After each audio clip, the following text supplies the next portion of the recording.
ये बड़ा जबरदस्त अल्लाह ने सोल्यूशन बताया है कि टॉक्सिक लोगों से कैसे डील करना है। जाहिल लोग जिन्हें हम कहते हैं, जाहिलूना का वर्ड है ना, खातबहुमुल जाहिलूना। जैसे अबू जहल की अगर बात की जाए तो बहुत तेज जबान, जो जिसे कहते हैं कि ताने देने वाला और पॉइंट आउट करने वाला और बड़ी सख्त बातें करने वाला, बड़े बड़े ऐसी बातें करता था जो दिल पे तीर की तरह जाकर लगती थी। जैसे इब्ने मसूद रज़ियल्लाहु अन्हु, वो पूरा एक वाकया है कि इब्ने मसूद अबू बकर सिद्दीक के साथ जा रहे थे, तो उसने वो घोड़े पर आ रहा था गली से और बड़े तकब्बुर के साथ आ रहा था। उसके हाथ में एक हंटर था, वो उसने मारा इब्ने मसूद के मुंह पे, उन्हें गिराया और कहा कि ये, और हंसने लग गया और कहा ये देखो इसकी टांगे देखो। वो इब्ने मसूद जाहिर है वो कपड़े धोती टाइप पहना करते थे, तो टांगे पतली पतली थी इब्ने मसूद रज़ियल्लाहु अन्हु की, बाकायदा इसका जिक्र आता है। तो कहता है कि ये देखो इसकी टांगे, ये गडरिया, ये शेफर्ड, ये गरीब आदमी, यानी ये डिग्रेडेड जलील आदमी, नाउज़ुबिल्लाह, इससे डराता है हमें मोहम्मद कि ये है मेरी आर्मी। देखें किस तरह की बात है, दिल में सीधा लगने वाली। और क्या सब्र सिखाया था अल्लाह के नबी सल्लल्लाहु अलैहि वसल्लम ने सहाबा को। खामोश रहे इब्ने मसूद, हालांकि कोई और होता वो वहां पर उठ के अच्छा खासा जो है वो हिट बैक करता। अबू बकर सिद्दीक साथ खड़े थे, अबू बकर सिद्दीक ने उन्हें इशारा किया काम डाउन। तो एग्जैक्ट ये आयत उस वक्त उन्होंने जो है वो इम्प्लीमेंट की।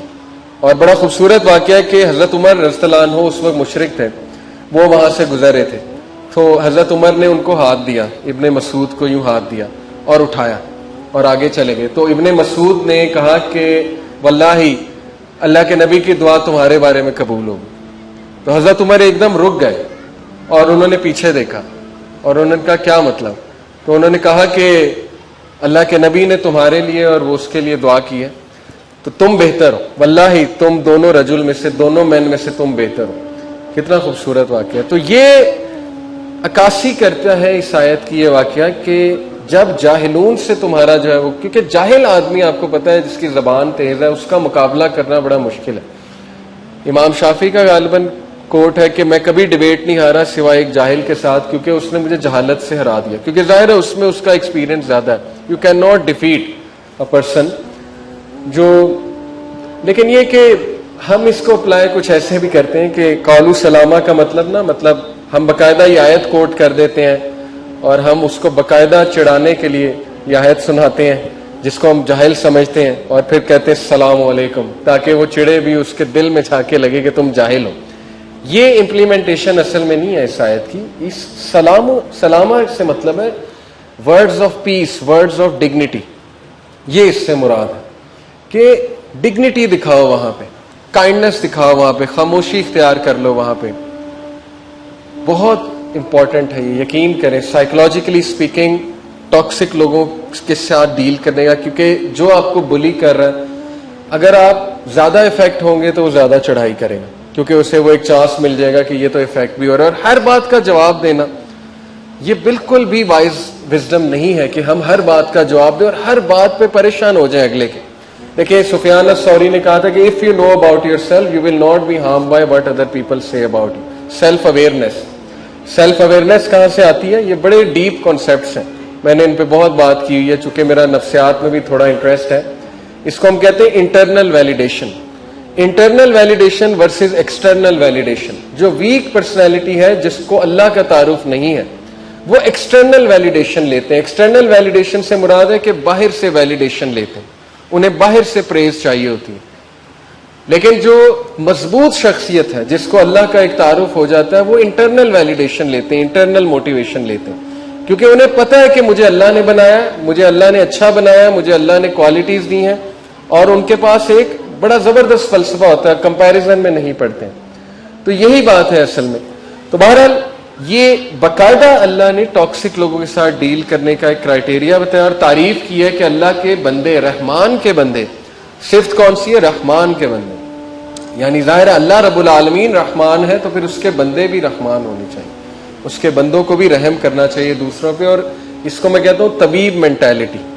ये बहुत हाई लेवल मेंटालिटी है। इस तक पहुंचने के लिए जाहिर है कि एफर्ट तो बहुत दरकार है। और इस तक कैसे बंदा पहुंचता है? रसूलुल्लाह की सीरत पढ़ के, दिल को नरम करने वाली हदीस पढ़ के। देखे ना, अल्लाह ने कुरान मजीद में कहा कि बेशक खशियत वाले कौन है? जो इल्म वाले हैं। तो खशियत का इल्म के साथ बड़ा गहरा ताल्लुक है। इल्म से मुराद है अल्लाह के बारे में इल्म। तो कल ही भाई ने मुझसे सवाल पूछा कि खशियत कैसे आएगी, मतलब मैं कैसे तकवे वाला बन जाऊं। तो ये आयत मैंने सुनाई कि देखें, आप इस्लामिक लिटरेचर पढ़ें, ऐसा कुरान मजीद की आयत पढ़ें, दिल को नरम करने वाली। किताबुर रिकाक सही बुखारी में है, सही मुस्लिम में है, हार्ट सॉफ्टनिंग अहदीस है। रसूलुल्लाह सल्लल्लाहु अलैहि वसल्लम की सीरत पढ़ें, सहाबा की स्टोरीज पढ़ें, उनका अखलाक की कितनी कमी है अनफॉर्चुनेटली।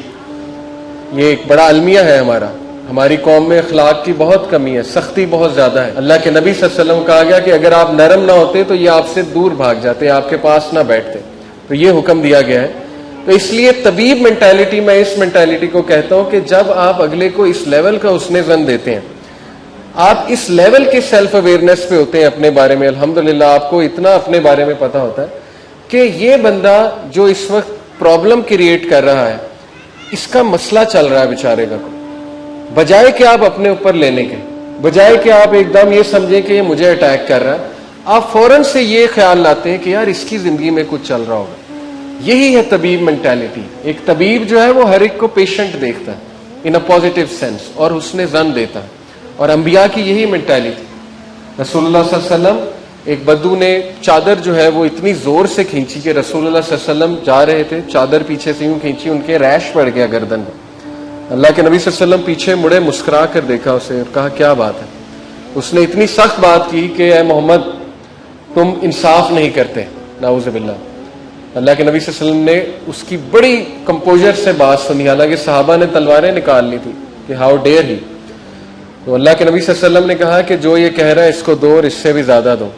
और ये इत्तकान का लेवल है, एहसान से भी बड़ा लेवल है इत्तकान का। बिहेवियर्स के 4 लेवल है। एक जुल्म है कि आप ठीक है बदला जायज है लेकिन आप बदला ज्यादा ले लेते हो, जुल्म, या जो करना चाहिए उससे कम कर रहे हो, जुल्म। दूसरा अदल ये है कि जो जैसा आपके साथ कोई चल रहा है वैसे चल रहे हो। तीसरा लेवल है एहसान, अदल से भी बढ़ जाते हो, अगले के साथ एहसान के लेवल पे चल जाते हो। जैसे अबू बकर सिद्दीक अपने रिश्तेदार को माफ भी किया, चैरिटी दोबारा देना शुरू कर दी।